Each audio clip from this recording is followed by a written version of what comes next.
Buenas tardes, esperemos para que se conecten el resto de Buenas tardes. compañeros, por favor. Ok, buenas tardes.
Bien, buenas tardes con todos. Creo que podemos ya empezar la reunión. Eh, Espero que todos hayan podido ver la película. Soy Cuba. Este es un clásico, eh, no solo por el tratamiento fotográfico que también tiene esta producción, sino que fue una película que en un inicio se hizo en un convenio entre los estudios Mosfilm de la antigua Unión Soviética y el naciente gobierno de la Revolución Cubana. Esta película se realizó en el año 1963, ¿no? El director del film era un connotado realizador que ya había hecho una producción que ganó Cannes en el año 1958, ¿no? Porque vuelven las cigüeñas, ¿no? Una película, o Las Garzas también se le conoce, una película que estuvo en Cannes en 1958 y ganó el primer premio. Entonces era un director muy connotado, digamos, para la época. También el director de fotografía que había sido camarógrafo en la guerra, entonces tenía mucha experiencia en el manejo de la cámara en mano. Esta película, que había estado desaparecida no desaparecida, sino que le habían realmente congelado por algún tiempo, tanto en Cuba como en la ex Unión Soviética, fue recuperado por Martin Scorsese y Francis Ford Coppola, ¿no? Dos directores muy reconocidos norteamerinos, que vieron el valor de esta película, compraron los derechos y la rescataron, ¿no? Ellos la llevaron a Estados Unidos, la digitalizaron y se comenzó a difundir este material, que después de tantos años, ya son 57 años, ya se lo mira con otros ojos y se ve el valor de esta producción. Bien, como siempre, empecemos por ver sus opiniones, su percepción de este film que les suscitó en ustedes el ver este material para que por favor nos vayan eso, primero explicando sensorialmente qué les dio este trabajo para después ya entrar en un análisis mucho más técnico. Vamos por Buenas favor tardes. primero con Claudia. Buenas tardes. A ver, no he terminado de ver la película, me faltan 10 minutos creo que para terminarla, pero la película realmente a mí me sorprendió porque el movimiento de cámara me parece súper dinámico para la época. Inclusive en un momento el video de YouTube está en súper buena calidad, yo asumo que es porque ha sido digitalizado y mejorado y todo el swing, pero en un momento yo al principio estaba como que ¿esta película realmente es de ese año o es más actual y es ambientada en esa época? Porque realmente el movimiento de la cámara es súper dinámico, los planos secuencias que hay, yo conté como 20 en lo que va de la película, es un montón, y me pareció súper interesante porque es algo que para la época yo nunca he visto. O sea, estoy acostumbrada a que sean así como el halcón maltés, que es como que un solo plano y tres personas y nada más. Mientras que esta, por ejemplo, me gustó mucho la parte en la que el señor, eh, el campesino, quema todo el campo de caña de azúcar. Esas tomas, por ejemplo, ¿cómo hicieron eso en ese momento? Porque yo no sé si el fuego es verdadero o es efecto, no tengo idea.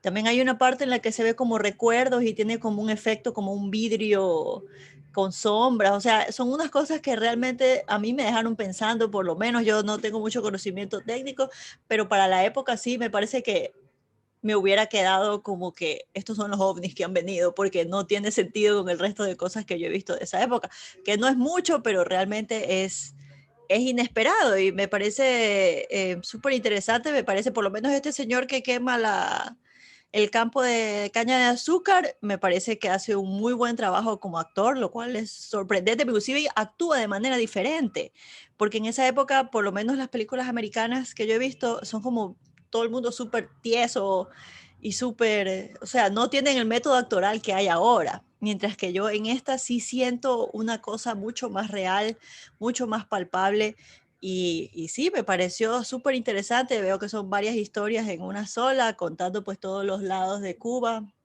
los positivos, los negativos, los que se venden en el marketing del país y lo que realmente es.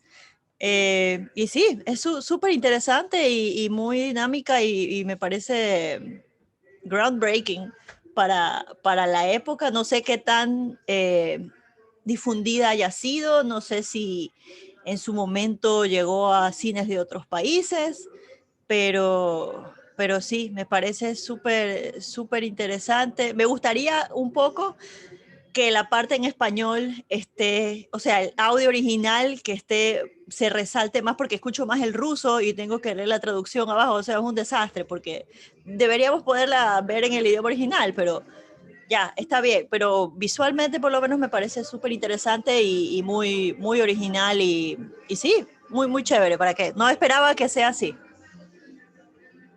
Bien, muchas gracias. Sí, efectivamente esta película realmente se le metió en el congelador, como se dice, porque no gustó en el estreno tanto en Cuba y peor en la Unión Soviética, que no entendían el proceso cubano, y entonces fue una película que estuvo realmente sin circular.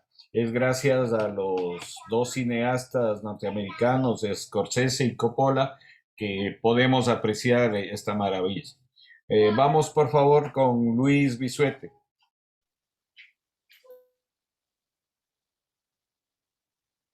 Luis, le escuchamos por favor.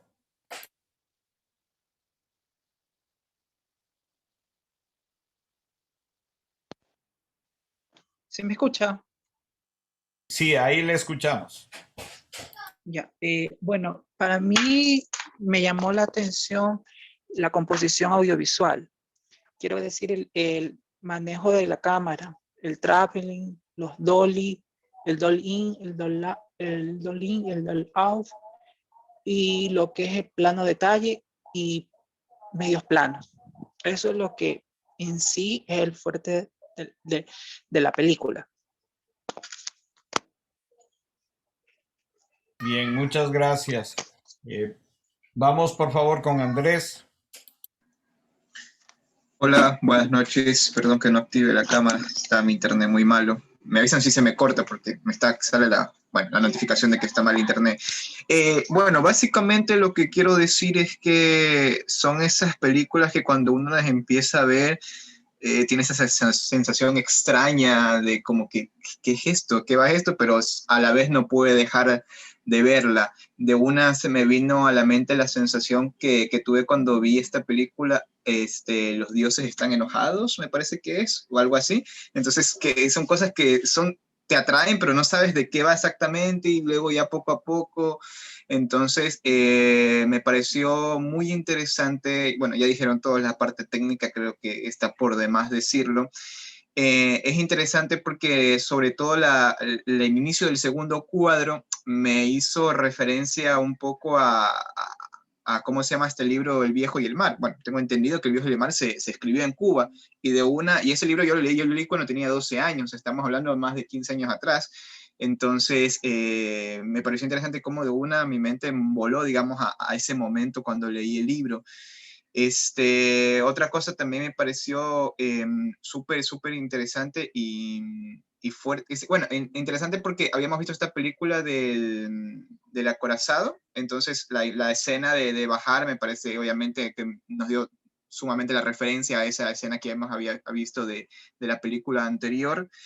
Y otra cuestión también que me quedé con la duda, era si todos estos personajes que ya justamente Claudia los comentó de esta actuación, si verdaderamente eran actores o era como el caso de la película que nos mostró la semana anterior de esta colombiana con Metro Aguilera Malta, que en realidad era un niño de la calle. A mí me quedó esa duda si verdaderamente eran actores o no. Y nada, eso puedo comentar, una película súper extraña, pero a la vez magnífica y que yo creo que al menos a mí me enganchó todas las 2 horas 20, a pesar de que sean largas. Eso no es. Muchas gracias, Andrés. Les tengo que comentar que hay un documental que hizo un compañero mío en la Escuela de Cine, Vicente Ferraz, sobre esto que se llama Soy Cuba, el mamut siberiano, justamente en donde él hizo entrevistas a la gente que participó en esta producción y se ve todo el trabajo que estuvo detrás de esto, ¿no? El trabajo con actores, también hay parte de no actores, se movilizó al ejército. Bueno, ya van a ver todo lo interesante que es este documental acerca de la película. Vamos por favor con Gabriel Segura. Hola maestro, compañero, muy buenas tardes. Sí, concuerdo con muchas de las cosas que los compañeros han dicho y en cuestión de planos, una cosa y una maravillosa es la que más me llamó la atención que en todas, al inicio, por ejemplo, de la primera historia, yo no sé si al final eso era ¿cómo es? Lo que ahora se utiliza para hacer tomas aéreas, ya no me acuerdo cómo se llaman, pero daba la impresión de un dron, exactamente, daba la impresión de que era un dron, una maravilla de toma panorámica que hacían ahí. Y las tomas de contrapicada también en todos los cuadros, era una maravilla eso de ahí. Y como decía la compañera, a la final de repente en el cuadro número 4, creo que cuando encuentran a las personas que no eran simpatizantes de estas señoras que en ese entonces estaban haciendo... peleando ay, se me fue, en el pantano, algo así. No sé si a la final eso era en un estudio dentro como lo de ahora, que es con el fondo verde y que todo es una magia, pero diera la impresión de que eso era real. No sé si a la final eso pasó. Y asimismo, en cada historia, por ejemplo, en la toma que se dio en el tercer cuadro de los manifestantes, lo que me llamó la atención fue la toma aérea. No, bueno, que no era grúa, pero que estaban arriba en los edificios, que luego pasaron por el cuadro de los abuelitos que hacían el cigarro, esa es una toma secuente, o sea que a la final no hubo ni corte, y luego hacen la toma de picada, llevando enfocando cómo es el funeral de este manifestante. Una maravilla la película, la verdad es que para mí todo esto es nuevo, vuelvo y digo, de repente es trillado lo que digo, pero es una sensación que te queda emocionalmente dentro como aprendizaje, ver las cosas que realmente lo clásico tiene lo suyo. Entonces, esta es una historia que de repente, yo para mí iban secuentemente contando la historia de Cuba. En todos los cuadros hablaban de lo mismo. En el primer cuadro del vendedor de frutas, parece que se encontró con los del tercer cuadro, creo que eran los manifestantes, y ahí le dieron un documento, algo así.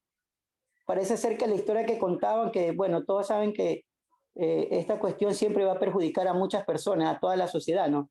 De alguna manera la gente estaba cansada de la opresión por estos señores militares que querían prohibirnos de la libertad, en ese caso allá en Cuba. Ese es mi aporte, maestro. Gracias. Gracias, Gabriel.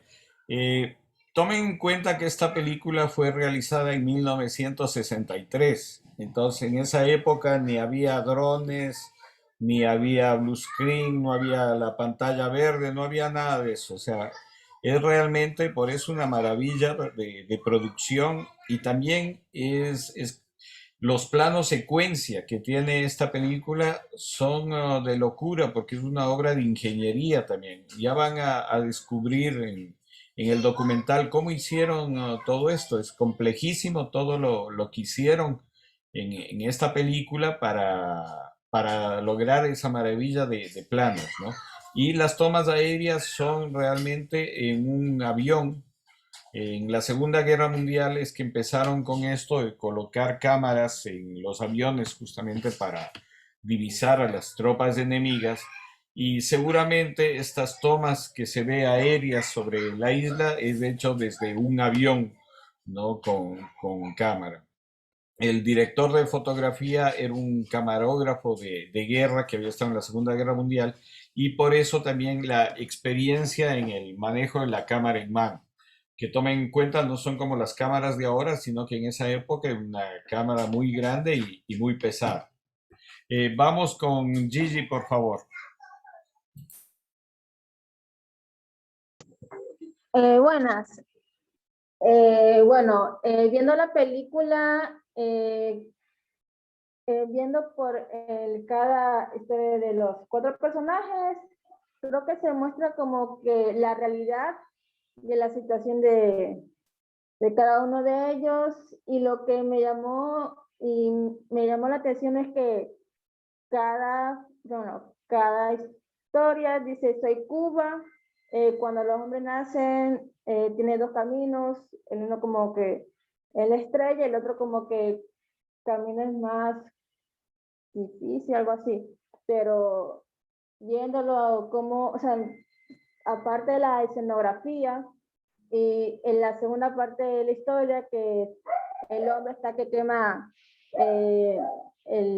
no sé si son el bosque o algo que estaba que quemaba en ese preciso momento, y como decía, los drones, pero más que pantalla verde, más como que la escena está realizada tal como es, ya que también en ese tiempo no había tecnologías como existen ahora, aparte de la pantalla verde, las ediciones de FX, el video. Entonces, supongo que para esa década realizaron todo esto con el presupuesto que hayan hecho para que se realizara cada montaje, si no me equivoco, cada objeto realizado dentro de la escenografía. Eso más o menos trato de ver cómo se está compuesta dentro de lo que grabó en la película. Gracias. Gracias también. Vamos por favor con Gandhi Guerrero.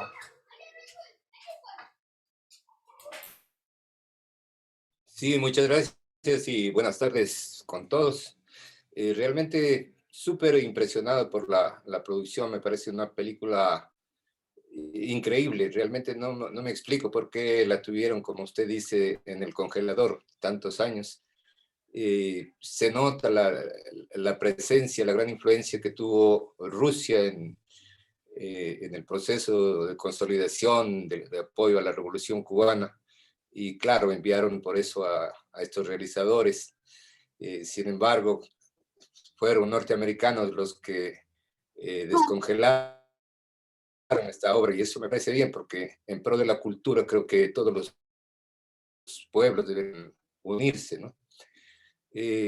Me impresionó mucho igual los simbolismos. Hay una parte de la paloma muerta en manos de este chico que al final es asesinado, y el enfrentamiento con la policía, ¿no? Una piedra contra los fusiles. Me parece que es un mensaje muy, muy claro, y por eso me extraña que no la hayan difundido. Realmente no me lo explico. Igual la pobreza, especialmente rural, que contrasta tanto con esa suntuosidad de La Habana, que prácticamente era el cabaret de Estados Unidos, con esos hermosos edificios y estas construcciones que denotaban la presencia de Estados Unidos en esta Cuba, que era su patio de recreo, su patio de diversiones. Y yo creo que al final el mensaje es claro, porque Yo soy Cuba, es fantástico, me parece una película que para todo público sensibilizaría el hecho de apoyar un proceso de liberación después de un tiempo de opresión. Una magnífica producción en cuanto al manejo de cámaras, los planos, picado contra picado, me parece fantástico, realmente digno de verse. Muchas gracias. Gracias, Gandhi. Sí, por eso justamente es considerada una obra de arte, ¿no? Yo creo lo que usted dice, que los directores de estos norteamericanos se dieron cuenta del valor artístico de esta producción. Se cuenta que a Fidel Castro no le gustó la parte esta de los guerrilleros, y por eso seguramente fue que en Cuba no se difundió mucho. Y también hay que tomar en cuenta que en el año 63 se estaba pasando la crisis de los misiles, ¿no? Que por poco da consecuencias a la Tercera Guerra Mundial, porque la Unión Soviética llevó misiles y los iba a instalar en Cuba dirigidos hacia Estados Unidos, lo que iba a ocasionar realmente un conflicto que no se sabe las consecuencias que hubiera tenido. Entonces, también creo que para los soviéticos o los rusos, en esa época no entendían bien qué es lo que significaba Cuba, el proceso cubano. Hay que tomar en cuenta que la Revolución Cubana recién fue en el año 59. O sea, 4 años después de la Revolución Cubana se hace esta producción. Entonces son todos esos factores que hacen que esta producción no se haya difundido y se le haya tenido encajonada durante tanto tiempo. Pero gracias a estos dos cineastas la podemos apreciar hoy en día.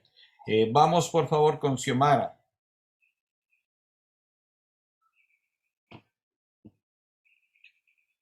Xiomara Rivera, le escuchamos por favor. Sí, lo que pasa es que no me abría el micrófono. Bien, buenas tardes con todos. Bien, algo así pequeñito que puedo aportar de lo que vi, ¿no? Si bien es cierto, la Revolución Cubana fue en el 59 y la película en el 63, luego de 4 años, ¿no?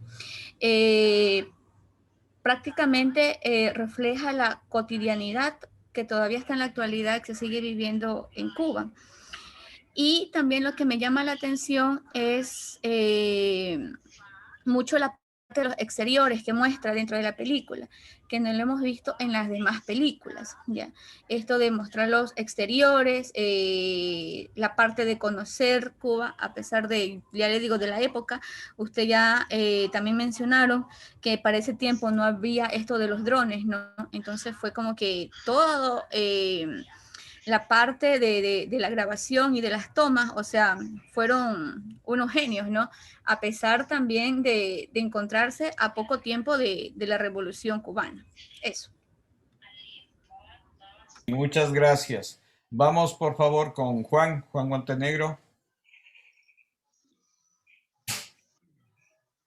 Hola, buenas tardes. Bueno, hay dos planos, básicamente dos partes de la película que a mí me dejaron una impresión extraordinaria.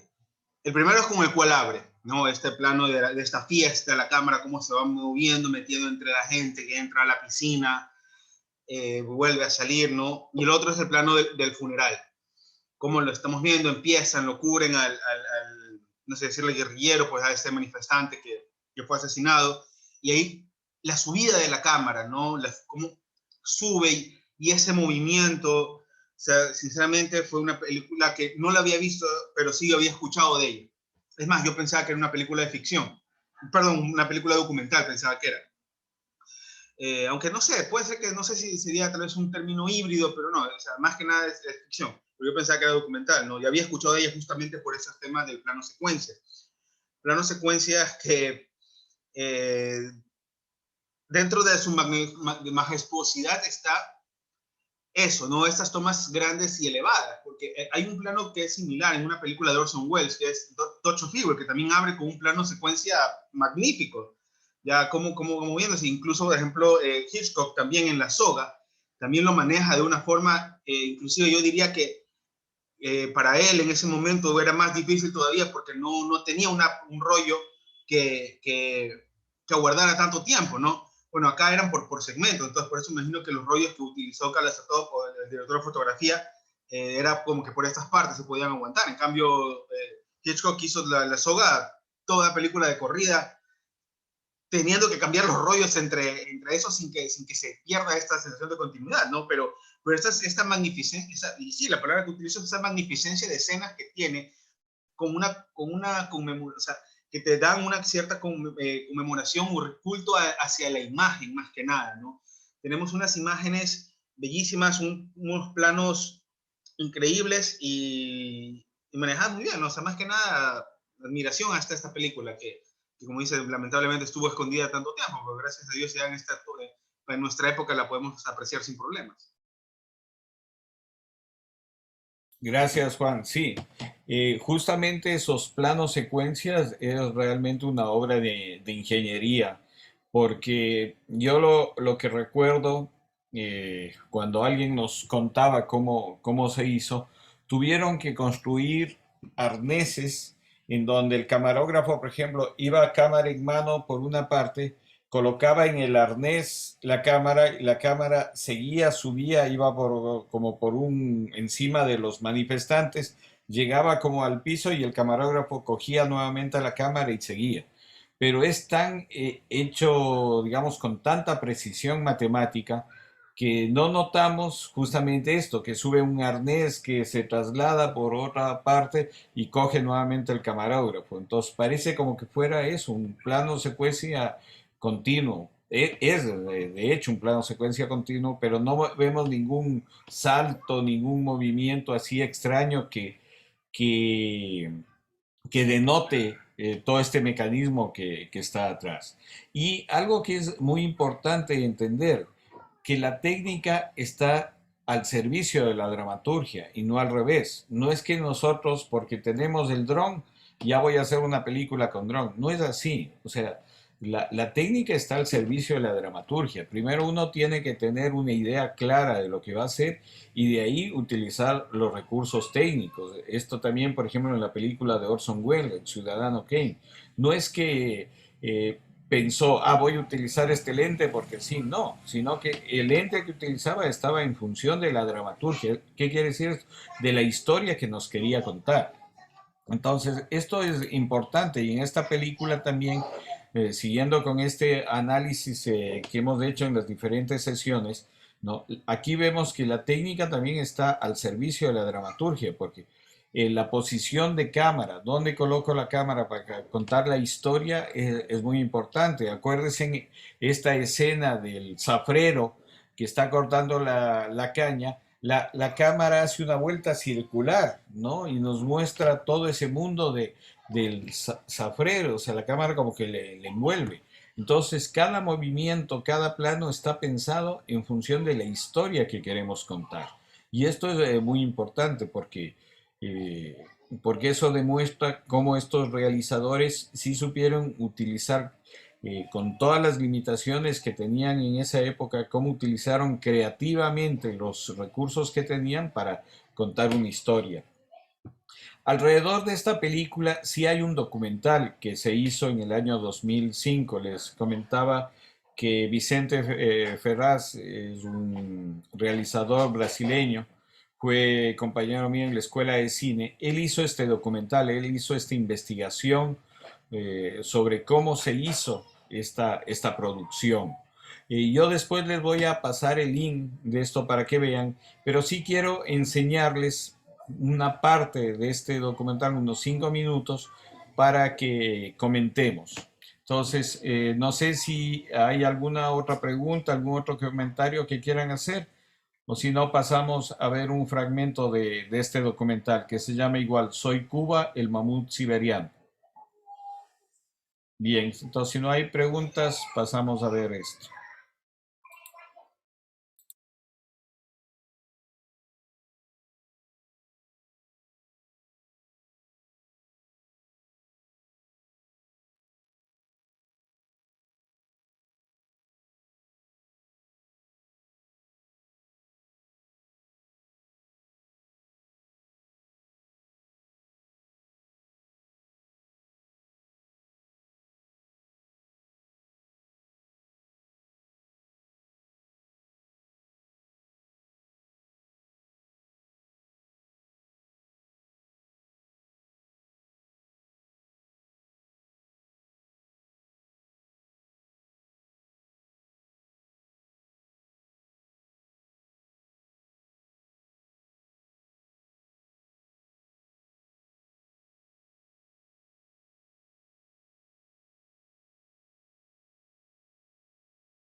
Bueno, parece que no reproduce, no se ve, solo se ve una pantalla negra.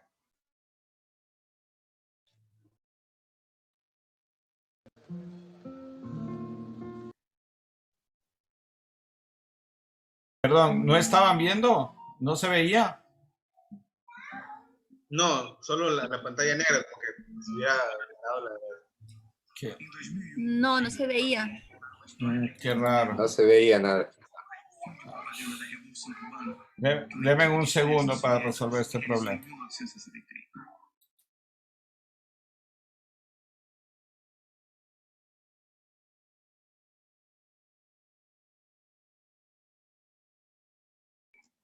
No sé si salimos y volvemos a ingresar, porque ya faltan 5 minutos. Única no cinema.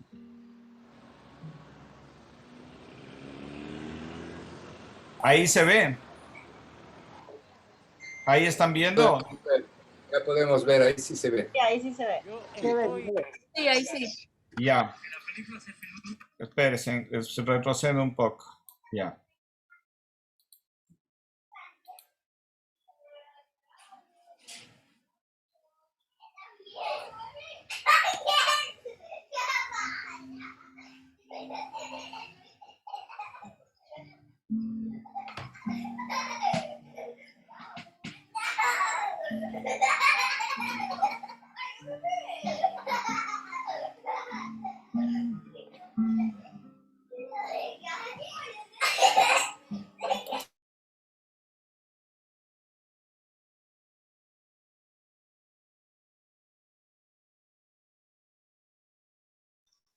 ahora como que se quedó colgado, solo como que una imagen.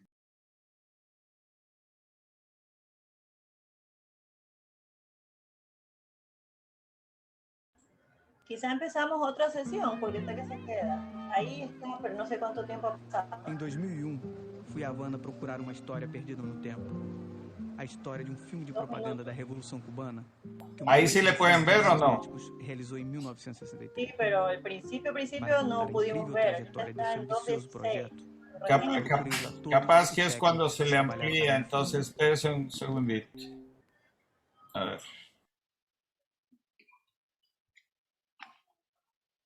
Ahí sí se puede ver. Sí, ahí sí puedo ver yo. Habana 2001, ajá. Ya, entonces el problema fue al ampliarlo.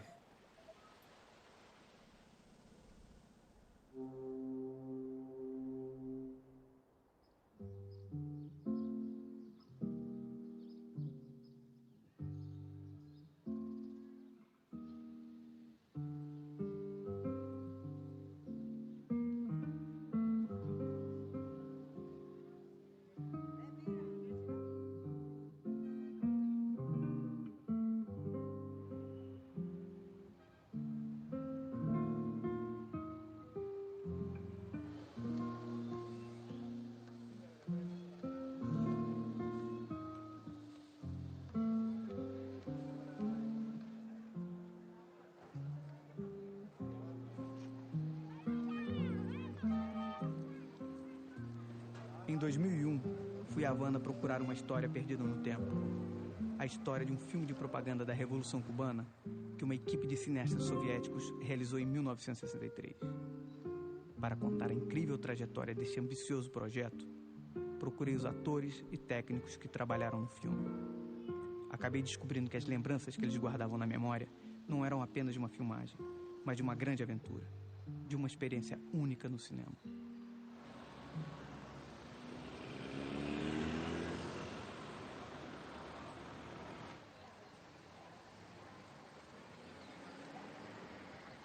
Yo estoy casi seguro que la película se filmó en esta fábrica, porque aquí hay dos grandes fábricas de tabaco, que es la fábrica de H. Upmann y la fábrica de La Corona.